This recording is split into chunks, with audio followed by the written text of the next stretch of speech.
Hi అండి, ఇది weight loss biryani అండి. చాలా తక్కువ ఇంగ్రీడియంట్స్తో చేసుకునే బిర్యానీ. ఉలవచారు బిర్యానీ విని ఉంటారు కదా, అలాంటిదే ఇది. ఉలవలు రైస్ కలిపి చేసుకుంటాము. చాలా తక్కువ ఇంగ్రీడియంట్స్తో చేసుకుంటాము.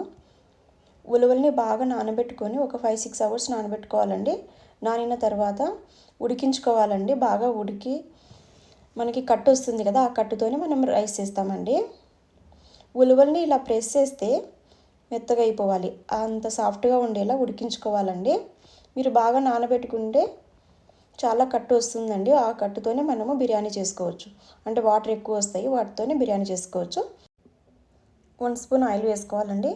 ఆయిల్ అయితే చాలా తక్కువ వేసుకోవాలి, అందుకే నేను వెయిట్ లాస్ బిర్యానీ అంటున్నాను. జీలకర్ర ఆవాలు వేసుకోవాలి. నెక్స్ట్ ఎండుమిరపకాయలు. మీరు ఎక్కువ స్పైసీ కావాలనుకుంటే ఎక్కువ ఎండుమిరపకాయలు వేసుకోండి. కర్రీ లీవ్స్ కావాలనుకుంటే గ్రీన్ చిల్లీస్ కూడా యాడ్ చేసుకోవచ్చు. మనం ఉల్లిగడ్డలు ఉడికించినప్పుడు వాటర్ వచ్చాయి కదా, సో ఆ వాటర్తోనే మనం రైస్ చేసుకుంటున్నాము.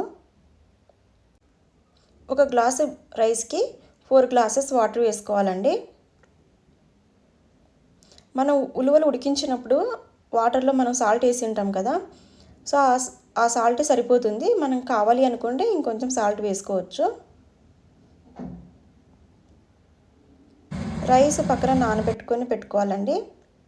సో బాగా వాటర్ ఉడికినప్పుడు రైస్ వేసుకోవాలి.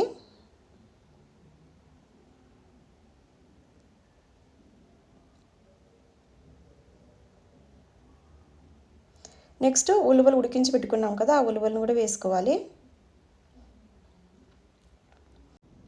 ఉలవలు హెల్త్కి చాలా మంచిదండి. వెంటనే గార్లిక్ వేసుకోవాలి. ఇవి సాంబార్ ఆనియన్స్ అండి, ఇవి వేస్తున్నాను. సాంబార్ ఆనియన్స్ ఇంకా టమాటో కూడా యాడ్ చేసుకోవాలి.